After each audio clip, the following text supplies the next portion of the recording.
Hi friends, chicken liver curry చేశాను చూడండి. Fresh కొత్తిమీర, ఫ్రెష్ కరివేపాకు వేసి మసాలా పట్టించి చేశాను. చాలా బాగుంది, టేస్టీగా ఉంది.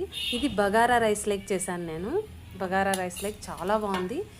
ఇంకా మీకు నచ్చితే బగారా రైస్లో అయినా తినచ్చు, లేదా రోటీస్ చేసుకొని తినచ్చు, బటర్ నాన్లో కూడా తినచ్చు. చాలా బాగుంటుంది. నార్మల్ వైట్ రైస్లో అయినా తినచ్చు. Very tasty. సండే రోజు మీరు కూడా ట్రై చేయొచ్చు. మీకు కూడా నచ్చితే please like, share, comment and subscribe our channel.